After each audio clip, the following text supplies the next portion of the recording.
अपने दर्शकों को एक बार फिर बता दें कि आज सुबह की सबसे बड़ी खबर यही है कि ईरान इजराइल के युद्ध में अमेरिका भी कूद आया। अमेरिका ने भी अपने बॉम्बर्स के इस्तेमाल कर 3 बड़ी साइट्स पर ईरान के अटैक किया है।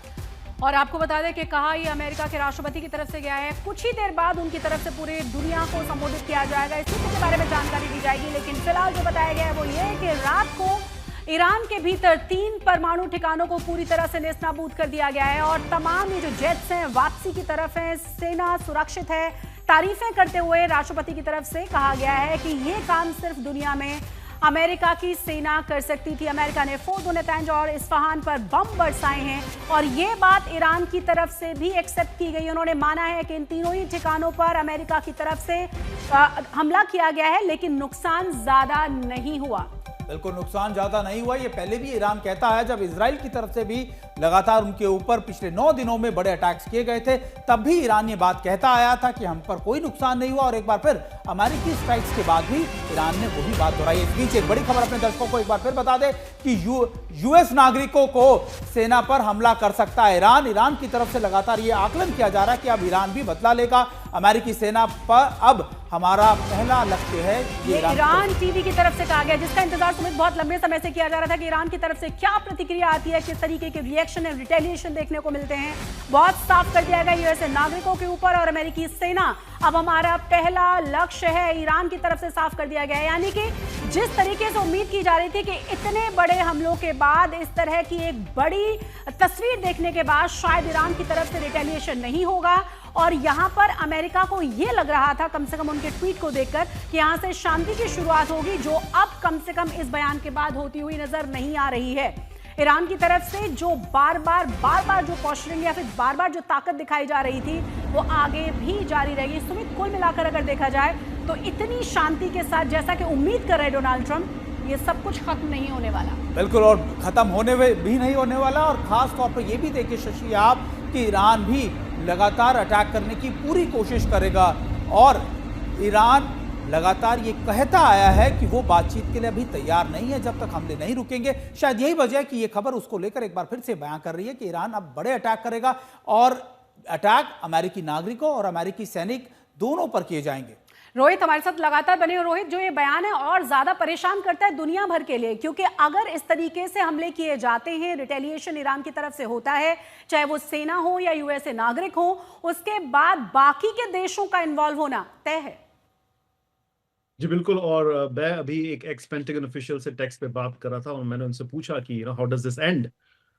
अगर उन्होंने कहा कि अगर ईरान रिटेलिएट करता है तो Khamenei is signing on his death warrant. तो उनका ऐसा मानना है कि अगर इस तरह का कोई भी कदम ईरान उठाता है या अमेरिकन सोल्जर्स पे बेसिस पे अटैक करता है तो अमेरिका बिल्कुल नहीं हिचकिचाएगा खमेनी को खत्म करने में। और जो हम बात कर रहे थे रिजीम चेंज की, अनफॉर्चुनेटली वैसा कुछ हमें देखने को मिल सकता है। तो वॉर ऑफ वर्ड्स जरूर चल रहे हैं। आई ट्रस्ट दिस सोर्स, जो मेरे पेंटागन में सोर्स है, उनका ऐसा मानना है कि अगर ईरान इस तरह की कोई भी हरकत करता है तो that would be the end of Khamenei as we know it.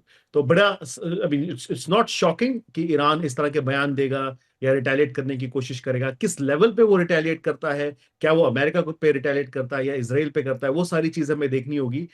लेकिन ये बहुत दिस कुड बहुत जल्दी आउट ऑफ कंट्रोल हो सकता है। अगर अमेरिका के सारे बेसिस को देखा जाए, अगर आप पूरा देखें कि उस पूरे रीजन के अंदर अमेरिकी बेसिस कहाँ है, मिडिल ईस्ट में हम बात करते हैं करीबन 9 के करीब परमानेंट बेसिस हैं, टोटल 18 से 19 बेसिस हैं। लेकिन एक सॉफ्ट या फिर आप कह सकते हैं कि ऐसी लोकेशन जो लगातार आप कह सकते हैं ईरान के जद में भी है और ईरान उसको लेकर बहुत ज्यादा स्ट्रांग भी है, वो है इराक की लोकेशन, जहां पर अमेरिकी सोल्जर्स की बहुत अच्छी खासी प्रेजेंस है। ऐसा लग रहा है कि शायद ईरान ऐसी जगहों पे टारगेट करे जहां से मैसेजिंग भी हो जाए और एक बड़ा वॉर भी आगे ना बढ़े।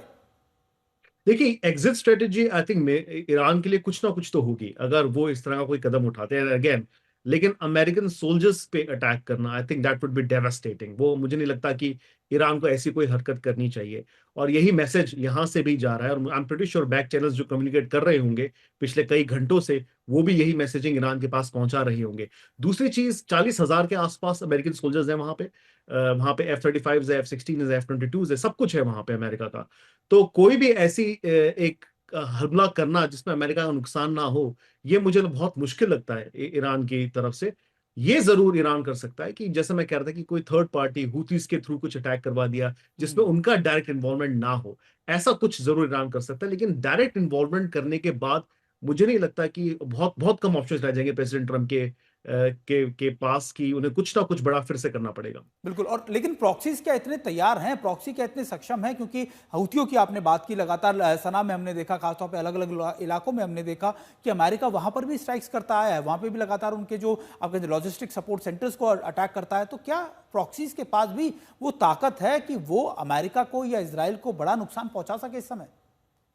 देखिए, ये that is a very good question Sumit. I think ये सवाल का जवाब आई थिंक हुतीस ही दे पाएंगे। आई मीन हमने तो ये भी देखा था, इंटेलिजेंस खबर एक जो लीक हुई थी उसमें कि दे आर स्ट्रगलिंग, और कई कह रहे थे कि नहीं ये एक पॉस्चरिंग है शायद, जो भी है इजरायली डिफेंस फोर्सेस से डरे हुए हैं और वो सारी चीजें।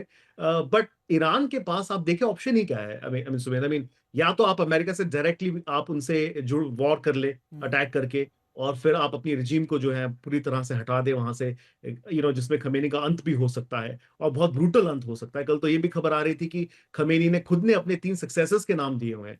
तो अगर वो चाहते हैं कि इस तरह की सिचुएशन पैदा हो तो वो बिल्कुल अटैक करेंगे अमेरिका और अमेरिकन बेसिस के ऊपर। अगर वो नहीं चाहते और किसी तरह से सेव अपना चेहरा जो है वो सेव करना चाहते हैं, तो उनके पास ऐसा ही कोई छोटा सा एग्जिट रूट हो सकता है जिसमें वो विक्ट्री क्लेम कर ले, जो फिलहाल तो यहां से मुझे नहीं दिखता वॉशिंगटन में बैठे हुए कि ऐसा कोई भी ईरान के पास ऑप्शन उपलब्ध है जिससे वो सेविंग अपने फेस की कर ले।